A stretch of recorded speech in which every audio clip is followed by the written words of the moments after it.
नमस्कार। कार्यक्रम खेत खलिहान में आप सभी का स्वागत है। मैं हूं आपके साथ मोनालिसा। जैसा कि आप सभी जानते हैं किसान भाइयों बहनों, इस कार्यक्रम में हम आपके लिए खेती किसानी से जुड़ी अहम जानकारियां लेकर आते हैं। इसी कड़ी में आज इस कार्यक्रम में बात होगी अरहर बीज उत्पादन तकनीक की, साथ ही जानेंगे मधुमक्खी पालन के बारे में। तो आइए शुरू करते हैं आज का ये कार्यक्रम। किसान भाइयों बहनों, इन दिनों प्रगतिशील किसान सिर्फ फसल उत्पादन पर ही ध्यान नहीं देते, बल्कि बीज उत्पादन पर भी उनका जोर रहता है। तो अगर आप अरहर बीज उत्पादन करना चाहते हैं तो उन्नत किस्मों के चुनाव से लेकर भंडारण तक कैसी उन्नत तकनीक आपको अपनानी चाहिए, आइए जानते हैं विशेषज्ञ से। भारतीय थाली में दाल का अपना अलग ही महत्व शुरू से रहा है। इसकी वजह रहा है लगभग 43% भारत की जनता शाकाहारी है और दालों में मुख्य रूप से आपका रेशायुक्त प्रोटीन ज़्यादा होता है, जिसको हजम करने के लिए ज़्यादा ऊर्जा की ज़रूरत पड़ती है, इसलिए आपको ज़्यादा मोटा नहीं होने देता। ये गैस संबंधित बीमारियों को भी कंट्रोल में रखता है। दालों में कैल्शियम और आयरन यानी कि लोह की मात्रा ज़्यादा होती है, जो कि मांसपेशियों को अच्छा बनाती है। आपका शारीरिक और मानसिक विकास के लिए दालों का अपना महत्व है। ये तो रही दाल की महत्व आपके लिए। दूसरी महत्व है दाल का आपका खेत के लिए, क्योंकि जो भी दलहनी फसल उगाते हैं उनके जड़ों में आपने कभी देखे होंगे छोटे छोटे नोडुल्स होते हैं, जिनमें नाइट्रोजन को फिक्स करने की क्षमता होती है और उसकी वजह से आपकी उर्वरक क्षमता बनी रहती है। इससे आपकी जो कार्बन उत्सर्जन क्षमता है वो भी कम रहती है। दूसरी बात है आपकी कि दाल आमतौर पर कम पानी लेती है, तो आज के दिन पानी एक अपने आप में एक बड़ी समस्या है। तो ऐसी फसलें जो कम पानी में उत्पन्न होती हैं उनका अलग ही महत्व है।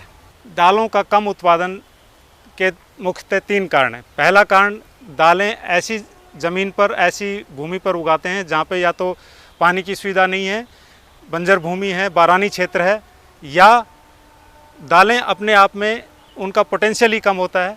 और ख़ास तौर पे इसकी वजह होती है कि उनमें दालों के पौधे में नाइट्रोजन और फास्फोरस की मात्रा ज़्यादा होना, जिसकी वजह से कीट और बीमारियां ज़्यादा आती हैं। और सबसे मुख्य कारण जो है प्राइस फ्लक्चुएशंस, मार्केट डिमांड के हिसाब से दालों की कीमतें बड़ी फ्लक्चुएट करती हैं, ये भी एक मुख्य कारण है। दालों की पैदावार बढ़ाने के लिए हमें ज़रूरी है कि हम उत्तम किस्म के बीज इस्तेमाल करें, और उत्तम किस्म का बीज एकमात्र ऐसा साधन है जो प्रयोगों से भी सिद्ध हो चुका है कि आप कृषि में जितने भी अवयव यूज़ होते हैं उन सभी को सेम रहने दें और सिर्फ बीज बदल दें, अच्छा उत्तम क्वालिटी का बीज लगा दें, उसी से भी 15 से 20% तक अधिक पैदावार आ सकती है। अब बात आती है कि उत्तम बीज में ऐसे क्या गुण होते हैं जिसकी वजह से वो पैदावार बढ़ाता है। उत्तम बीज सबसे पहले उसमें जमाव और ओज अधिक होता है, वो शुद्ध होता है। शुद्धता 2 तरह की होती है, भौतिक शुद्धता और आनुवंशिक शुद्धता। भौतिक शुद्धता का मतलब है कि उसका और दूसरी फसलों का, दूसरी किस्मों का, किसी खरपतवार बीजों का कोई मिक्सचर नहीं होता। फिर तीसरी बात आती है कि वो स्वस्थ होते हैं, और आपको पता है कि स्वस्थ अगर बीज है तो स्वस्थ पौधा होगा, स्वस्थ पौधा होगा तो अधिक पैदावार होगी। अब बात करते हैं अरहर के बीज उत्पादन कैसे करें। अरहर का बीज उत्पादन करके ना ही हम दालों में अपनी सेल्फ सफिशिएंसी बढ़ाएंगे, अपने लिए भी ये फ़ायदेमंद होती हैं। और आम तौर पे आप 1 एकड़ में 28 से 30 हज़ार रुपये बीज उत्पादन द्वारा कमा सकते हैं। बीज उत्पादन के लिए सबसे पहला काम है कि आप बीज का स्रोत क्या होना चाहिए, कहाँ से बीज लें। उसके लिए ज़रूरी है कि आप बीज हमेशा भरोसेमंद जगह से लें, जैसे पूसा संस्थान या राष्ट्रीय बीज निगम, या आपकी जो क्षेत्र में कृषि विश्वविद्यालय हैं उनके बीज के काउंटर हैं, उनसे खरीदें। दूसरी बात, उस वैरायटी का खरीदें जो उस एरिया के लिए, उस क्षेत्र के लिए अनुमोदित है। अब बात आती है अरहर की वैरायटीज़ कौन कौन सी हैं। अरहर एक ऐसी फसल है जो बहुत कम ड्यूरेशन से लेकर बहुत ज़्यादा ड्यूरेशन तक उगती है। तो कुछ वैरायटीज़ जैसे प्रगति, या अभी पूसा की नई वैरायटी आई है पूसा 16, पूसा अरहर 16, जो कि बहुत कम दिन यानी कि 120 दिन तक लेती हैं और पक जाती हैं। फिर कुछ वैरायटीज़ हैं जो मीडियम ड्यूरेशन की हैं, जो थोड़ा सा लंबा टाइम लेती हैं, 140-160 दिन तक पकती हैं। उसमें बहुत सी वैरायटीज़ हैं। पूसा की वैरायटी है 2001, पूसा 2002, पूसा 991, पूसा 992, BRG2, BRG4, सूर्या, और बड़ी लंबी ड्यूरेशन की वैरायटीज़ हैं जो हैं MAL 13 या NDA2। अब बात आती है कि इनकी पैदावार कितनी होगी। पैदावार जो कम दिन की वैरायटी है उसकी आमतौर पे कम होगी, यानी कि 15-16 क्विंटल 1 हेक्टेयर की आपकी पैदावार आ सकती है। जो बहुत ज़्यादा लंबी ड्यूरेशन की वैरायटीज़ हैं जो आपके 200 दिन तक लेती हैं, उनमें आपको 27-28 क्विंटल तक मिल सकता है। अब बात आती है कि आप कैसे खेत में उसको उगाएं। खेत में ऐसा खेत लें जो बिल्कुल समतल हो, समतल नहीं तो उसको लेज़र लेवलिंग से समतल करवा लें। कोई भी फसल, मैं सिर्फ अरहर की बात नहीं करता, कोई भी फसल का बीज उत्पादन ऐसी जगह पे ना लें जिसमें पानी भरता हो। जल भराव की समस्या बिल्कुल नहीं होनी चाहिए। अगर जल भराव होता है, जो ख़ास तौर पे समस्या आपकी मानसून सीजन वाली फसलों में ज़्यादा आती है, जो अभी ग्रीष्म काल में लगाई जाएंगी उन फसलों में ज़्यादा रहेगी, तो उसका निकास ज़रूर रखें। खेत में कभी भी जल को नहीं भराव होने दें। फिर आपकी अरहर के लिए ख़ास तौर पे दोमट मिट्टी अच्छी रहती है, तो ऐसे खेत में बीज उत्पादन करें जिसकी अच्छी उपजाऊ मिट्टी हो। फिर बात आती है कि उसमें खाद कितना डालें। खाद जब भी डालें आप उसको बिना सॉइल टेस्ट रिपोर्ट के मत डालें, पहले सॉइल की टेस्टिंग कराएं।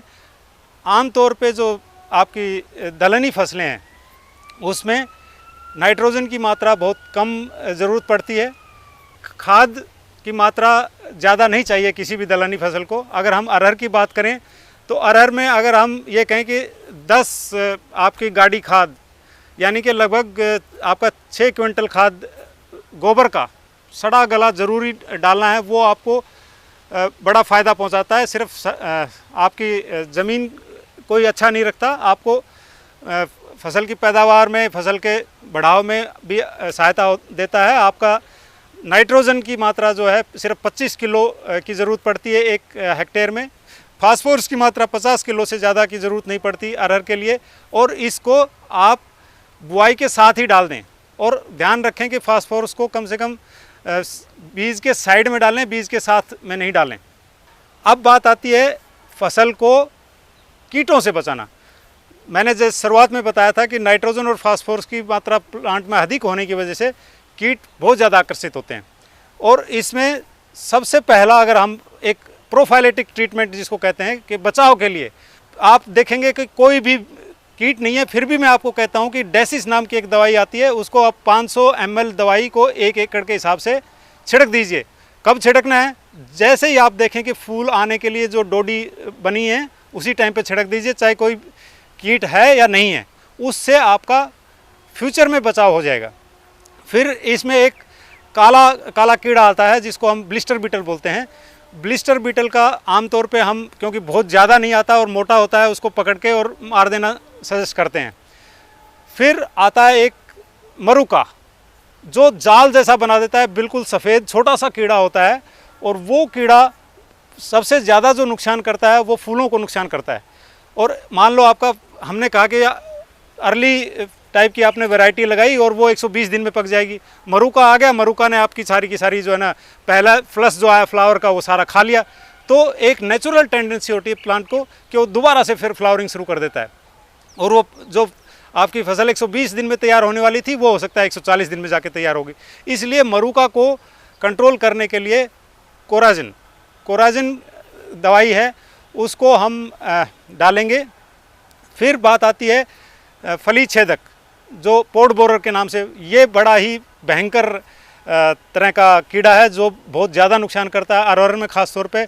और इसके लिए आपको ज़रूरी है कि हम उसको या तो स्पाइनोसाइड 120 ml या अवांट सिर्फ 60 ml की दर से हम छिड़काव करें जब भी हम देखें कि भाई हर 20-30 फलियों में नज़र आ रहे हैं एक देखने में ही।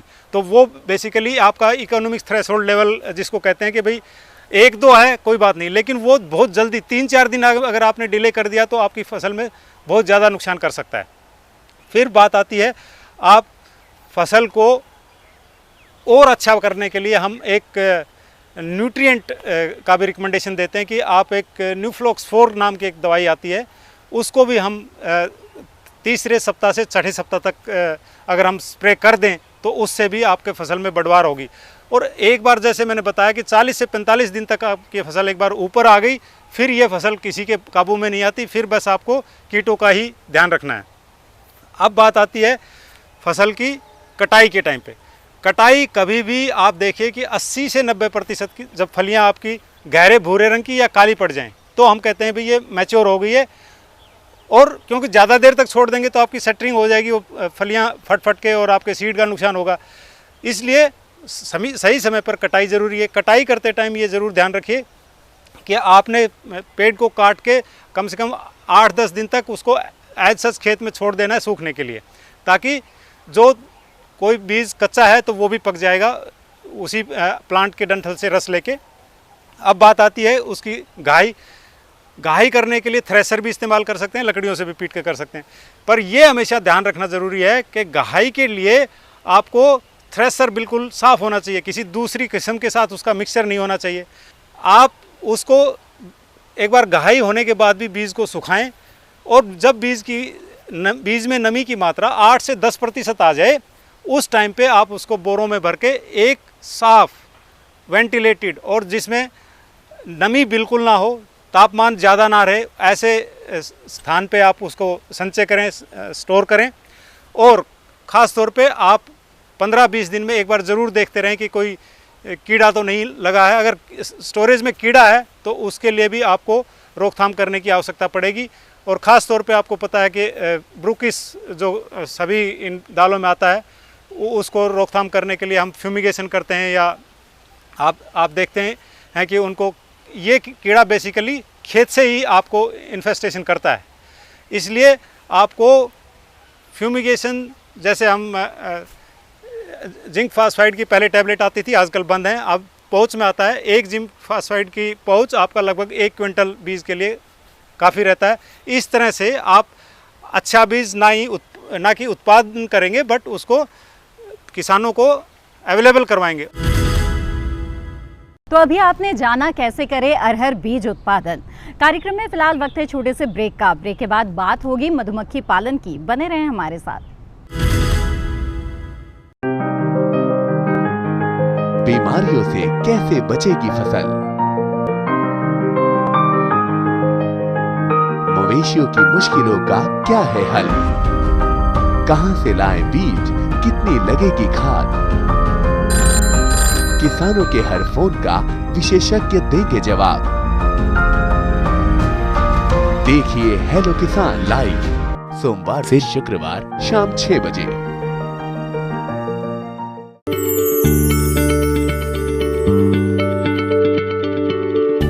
क्या आप किसी बीमारी से परेशान हैं?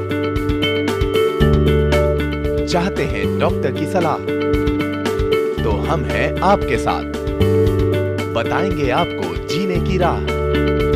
समस्याएं आपकी, समाधान देश के मशहूर विशेषज्ञों के। घर बैठे बात करें देश के जाने माने डॉक्टरों से।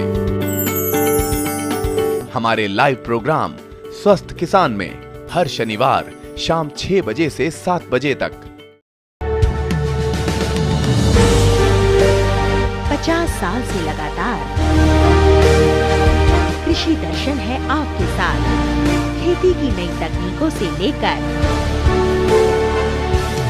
किसानों की हर समस्या का हल, जारी है कृषि दर्शन का ये सफर। किसान चैनल के साथ सोमवार से शुक्रवार शाम 5:30 पर।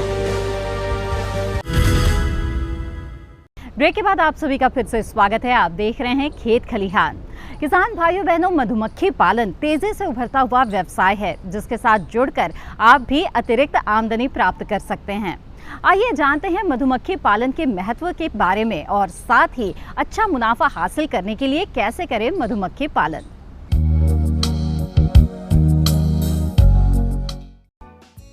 मधुमक्खी पालन कृषि से जुड़ा एक व्यवसाय है। मधुमक्खी पालन की खासियत ये है कि इसमें लागत कम और मुनाफा ज्यादा होता है। खेती किसानी से जुड़े लोग या फिर बेरोजगार युवक मधुमक्खी पालन के व्यवसाय को अपना सकते हैं। किसान खेती के साथ मधुमक्खी पालन करके अपनी आमदनी में अच्छा इजाफा कर सकते हैं। मधुमक्खी पालन करके शहद और मोम उत्पाद के जरिए किसान आमदनी बढ़ा सकते हैं। सीमांत किसानों और बेरोजगार युवकों के लिए तो मधुमक्खी पालन का व्यवसाय काफी लाभकारी साबित हो सकता है। मधुमक्खी पालन व्यवसाय को शुरू करने से पहले कुछ बातों का ध्यान जरूर रखें। हमारे देश में विभिन्न प्रकार की वनस्पतियां पाई जाती हैं और हम भाग्यशाली हैं कि हमारे देश में विभिन्न प्रकार की मधुमक्खियों की प्रजातियां पाई जाती हैं। तो हम इस हर चीज़ का जो है वो बड़े सुचारू रूप से जो है इसका हम उपयोग कर सकते हैं। हम मौन पालन करें, मधुमक्खी पालन करें और जो हमारे पास विभिन्न प्रकार की वनस्पतियां जो समुद्री तल से लेके ड्राई डेजर्ट टेम्परेट जोन तक जो खिलती हैं, उनसे हम विभिन्न प्रकार का शहद उत्पादन करके या दूसरे पदार्थों का उत्पादन करके जो हमारे हाइव से, जो हमारे मौन वंश से निकाला जा सकता है। जैसे शहद के साथ साथ हम जो है इसमें से शाही जेली निकाल सकते हैं, मोम निकाल सकते हैं। हम इसमें पराग निकाल के जो है वो एक अच्छा उद्यम स्थापित कर सकते हैं। और इवन हम जो मौन वंश हैं उसमें जो है रानी मौन पालन को एक व्यवसाय के रूप में अपनाकर हमारे जो किसान भाई हैं वो उसमें अच्छी आमदनी जो है वो अर्जित कर सकते हैं।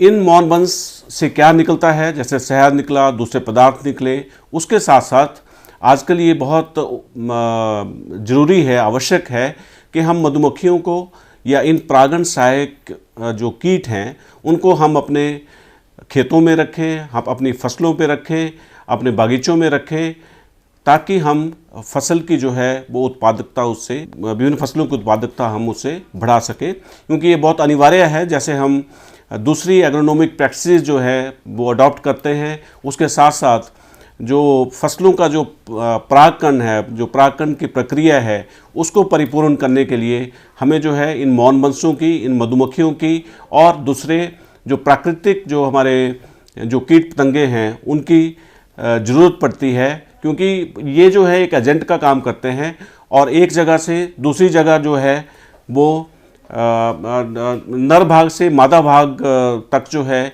ये जो उसका केसर है, जो परागकण है, उसको वो ट्रांसफ़र करने का काम करते हैं, जिससे जो है वो इसकी निषाचन क्रिया जो है परिपूर्ण होती है और उससे जो है सीड सेटिंग होती है, फ्रूट सेटिंग होती है और तभी हमें अच्छी गुणवत्ता वाला और अधिक तक जो उत्पादकता जो है हमें विभिन्न प्रकार की फसलों से मिलती है। तो ये बहुत ज़रूरी है हमारे पास, हमारे लिए आजकल, कि हम जब भी जो है फसल उत्पादन करें हम मौन वंशों को उसमें रखें।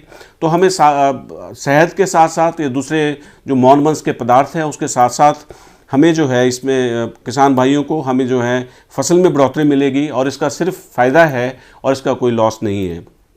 और दूसरी बात जो हमारी जो ज्वलंत जो आजकल जो समस्या है वो है कि हमारा जो यूथ है हम उनको एम्प्लॉयमेंट दे सकें या ना दे सकें। तो हमें अगर कोई किसान भाई या कोई यंग जो हमारे जो लड़के हैं या जो युवतियां हैं, अगर वो मौन पालन को अपनाते हैं तो उससे वो भलीभांति जो है उसमें से अच्छी जीविका जो है अपनी कमा सकते हैं और अपना जो है वो बढ़िया से बड़े आराम से जो है वो रह सकते हैं। देश के विभिन्न प्रांतों में हमारे पास बहुत यंग लोगों ने काम किया और वो लोग जो हैं वो आज की तिथि में अच्छा पैसा जो है वो इससे कमा रहे हैं और भारत सरकार का इस ओर बहुत ध्यान है। अभी जितनी भी किसान सभाएं हुई वहाँ पे माननीय प्रधानमंत्री जी ने बार बार इस चीज़ के ऊपर एम्फेसिस दिया है कि मौन पालन को, मधुमक्खी पालन को बढ़ावा दिया जाए। अगर आप इनकी रिकॉर्डिंग देखें उन टॉक्स की तो बड़ा क्लियर विज़न है देश के लिए कि हम उसको जो है एक पिलर माने मधुमक्खी पालन को। क्योंकि अगर हमें किसानों की जो व्यवसाय है, किसानों की जो आय है उसको हमें 2022 तक अगर दोगुना करना है तो इसको मधुमक्खी पालन को एक पिलर जो है वो माना जा रहा है। और इसका जो है अच्छा स्कोप देखा जा रहा है, ताकि हम ज़्यादा से ज़्यादा लोगों को अपनी प्राकृतिक संपदा को बचाते हुए इन मधुमक्खियों का प्रयोग करें और अपनी फसलों में इनको रखें, और साथ साथ जो है विभिन्न प्रकार के पदार्थ इससे जो है प्राप्त करें, विभिन्न प्रकार का शहद जिसका पूरा स्कोप हमारे देश भर में है, अलग अलग प्रांतों में, हायर हिल्स में बड़ा क्वालिटी हनी जो है हम इसमें से निकाल सकते हैं।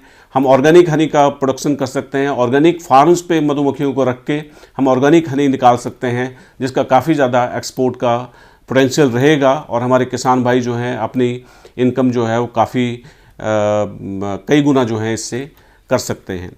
दूसरी बात, जो इसका प्रबंधन है वो स्वाभाविक है कि जो उसका प्रबंधन जो है वो वैज्ञानिक तौर तरीके हमें अपनाने पड़ेंगे किसान भाइयों को। ये सिर्फ प्राकृतिक काम नहीं है, जैसे कई लोग समझते हैं कि आपने जो है मौन वंश रख लिया और उससे जो है वो अपने आप प्राकृतिक तौर पे जो है वो सब कुछ होता गया।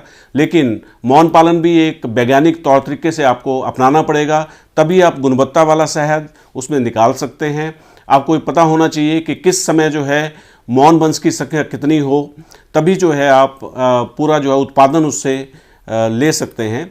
और कुछ एक सिद्धांत हैं जिसके ऊपर जो है वो मौन पालन निर्भर करता है। सबसे इम्पॉर्टेंट है कि आपके जो मौन वंश हैं वो बिल्कुल अच्छे पॉपुलेटेड होने चाहिए और उसमें बीमारी नहीं होनी चाहिए, और जो आपकी रानी जो है वो बिल्कुल नौजवान होनी चाहिए, उसके अंडे देने की जो क्षमता है वो मैक्सिमम होनी चाहिए, तभी मौन वंश का जो है वो पूरा पॉपुलेशन बन सकता है। और वो जो जनसंख्या है वो मैक्सिमम तब होनी चाहिए जब हमें पता है कि मधुस्राव आने वाला है, ये हनी फ्लो जिसको हम इसमें कहते हैं, जब वो आने वाला है उस समय जो है मौन वंश की संख्या जो है मैक्सिमम होनी चाहिए, ताकि हमारी जितनी भी फॉरेजिंग बीज हैं वो बाहर जाएंगी और ज़्यादा से ज़्यादा वो मधुरस और जो पराग एकत्रित करके लाएंगी, और लाने के बाद जो है वो उसको जो है स्टोर करेंगी, और उसमें हम ज़्यादा से ज़्यादा शहद का उत्पादन कर सकते हैं।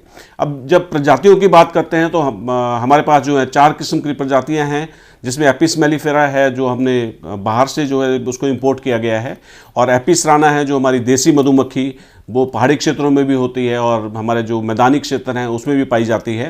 तो उन सबको जो है हम जो है पाल सकते हैं। इन दो प्रजातियों को हम इनको अपने जो मौन गृह हैं उसमें पाला जा सकता है, और उसमें जो है वो विभिन्न प्रकार की वनस्पतियों से अलग अलग तरह का शहद का उत्पादन किया जा सकता है। तो देखा आपने किस तरह मधुमक्खी पालन आपके लिए मुनाफे का सौदा हो सकता है। कार्यक्रम की शुरुआत में हमने आपको दिखाया अरहर बीज उत्पादन तकनीक के बारे में। हमें उम्मीद है कि इन जानकारियों का लाभ आप जरूर उठाएंगे। इसी के साथ कार्यक्रम खेत खलिहान में आज बस इतना ही। अगली कड़ी में फिर होगी आपसे मुलाकात, तब तक के लिए दीजिए इजाजत। नमस्कार।